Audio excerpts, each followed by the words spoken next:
नमस्कार मित्रों, अपना वीडियो पार्क में आपका स्वागत है। आज हम साल 1966 में लगाए गए केंद्र सरकार के उस प्रतिबंध की चर्चा करेंगे जो सरकारी कर्मचारियों को राष्ट्रीय स्वयंसेवक संघ के कार्यक्रमों में शामिल होने से रोकने के लिए लगाया गया था। मोदी सरकार ने इस प्रतिबंध को हटाकर नागरिक स्वतंत्रता की रक्षा की है। आप कर्मचारी संघ की गतिविधियों में सामान्य नागरिकों की भांति शामिल हो सकेंगे। निसंदेह सरकार का यह निर्णय लोकतंत्र और संविधान की भावना को मजबूत करने वाला है। भारत का संविधान प्रत्येक नागरिक को यह अधिकार देता है कि वह सामाजिक, धार्मिक, सांस्कृतिक संगठनों में शामिल हो सके। एक सामान्य नागरिक की भांति यह अधिकार कर्मचारियों को भी प्राप्त है कि वे अपने कार्यालयीन समय के बाद सामाजिक गतिविधियों का हिस्सा हो सकते हैं। परंतु लोकतंत्र और संविधान की मूल भावना को कमजोर करते हुए तत्कालीन सरकार ने 1966 में आरएसएस की गतिविधियों में सरकारी कर्मचारियों के भाग लेने पर प्रतिबंध लगा दिया था। इतना ही नहीं, सरकारी कर्मचारी के आरएसएस की गतिविधि में शामिल होने पर उसके विरुद्ध कठोर कार्रवाई का विधान भी रखा गया था। यह एक प्रकार से राष्ट्रीय विचार के प्रति झुकाव रखने वाले लोगों को हतोत्साहित करने का ही एक प्रयास था। कई ऐसे उदाहरण हैं जिनमें संघ गतिविधि में शामिल होने पर सरकारों ने सरकारी कर्मचारियों के विरुद्ध दंडात्मक कार्रवाई की, लेकिन वे सभी मामले न्यायालय में टिक नहीं सके। संघ के स्वयंसेवक न्यायालय से जीत कर आए। उनकी छोटी छोटी जीतों की श्रृंखला ने यह भी साबित किया कि संघ की गतिविधियों में शामिल होने से रोकने के लिए लगाया गया प्रतिबंध तत्कालीन सरकार का यह आदेश संविधान और मौलिक अधिकारों के मूल भावना के विरुद्ध था।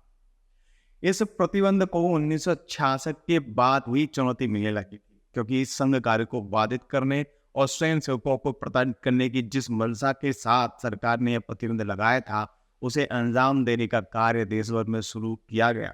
इस प्रतिबंध को हथियार बनाकर सरकारों ने देश के विभिन्न राज्यों में संघ से जुड़े कार्यकर्ताओं की नौकरियां छीनना शुरू कर दिया। सरकार की मनमानी को स्वयंसेवकों ने न्यायालयों में चुनौती दी, जहां सरकारों को मुंह की खानी पड़ी। मैसूर उच्च न्यायालय ने वर्ष 1966 में रंगनाथ चार अग्निहोत्री की याचिका पर निर्णय देते हुए कहा था कि प्रथम दृष्टया आरएसएस एक गैर राजनीतिक एवं सांस्कृतिक संगठन है, जो कि गैर हिंदुओं के प्रति किसी भी द्वेष अथवा घृणा की भावना से मुक्त है। इसी क्रम में न्यायालय ने आगे कहा कि संघ ने भारत में लोकतांत्रिक पद्धति को स्वीकार किया है, अतः राज्य सरकार द्वारा याची को सेवा से हटाने का निर्णय गलत है। इसके साथ ही न्यायालय ने उक्त कर्मचारी को सेवा में बहाल करने का निर्णय भी सुनाया।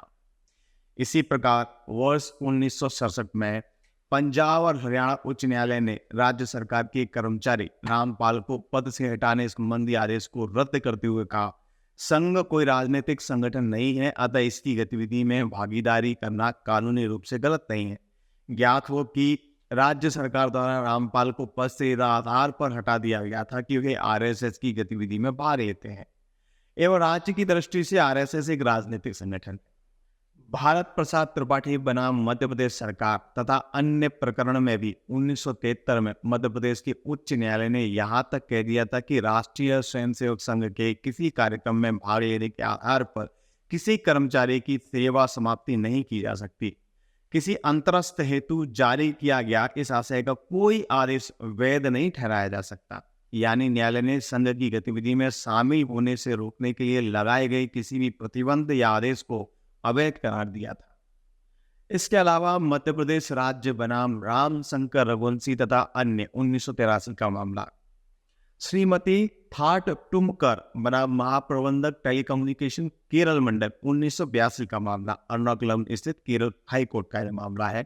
डीपी कोहल बनाम जिला न्यायाधीश भावनगर तथा अन्य 1970 यह गुजरात उच्च न्यायालय का मामला है। इन सभी कोर्टों ने यह निर्णय दिया कि संघ से जुड़े होने या उसके कार्यक्रम में शामिल होने के आधार पर किसी कर्मचारी पर न तो कार्रवाई की जा सकती है, न ही उसे सेवा से हटाया जा सकता है।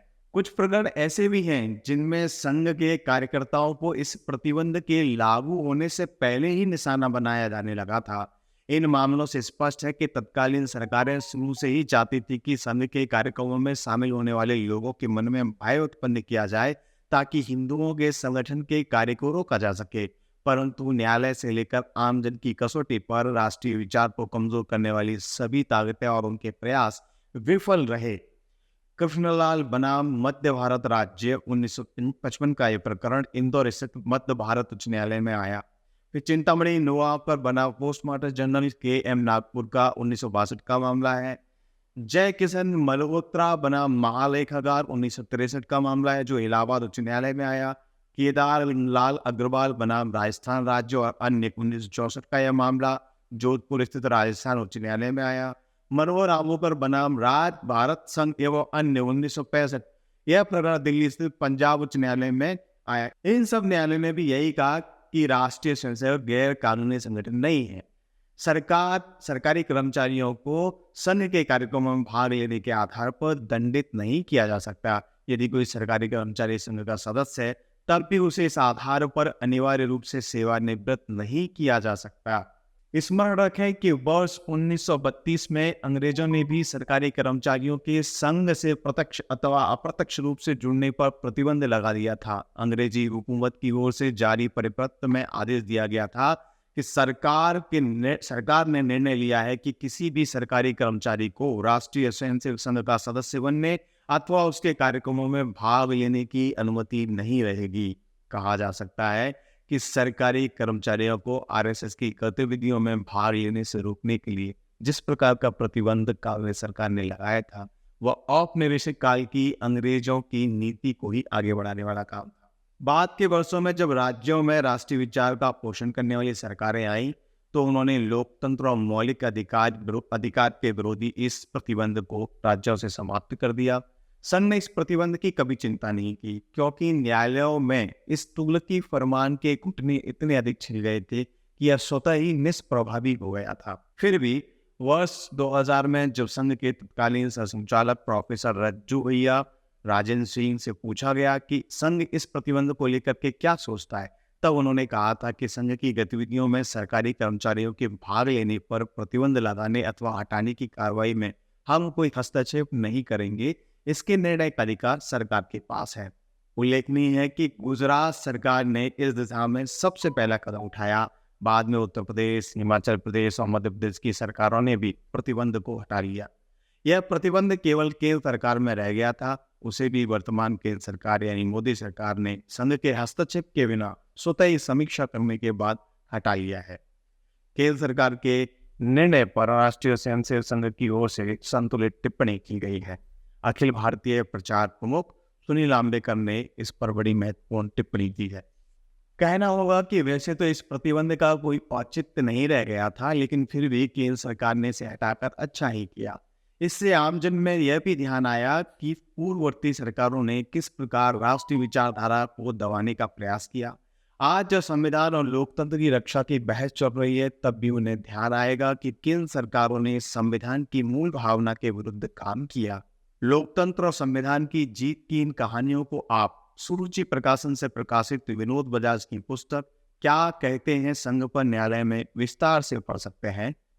इस चर्चा में आपको ध्यान आया होगा कि संघ और हिंदू समाज को प्रताड़ित करने के लिए किस किस प्रकार के हथकंडे अपनाए गए हैं।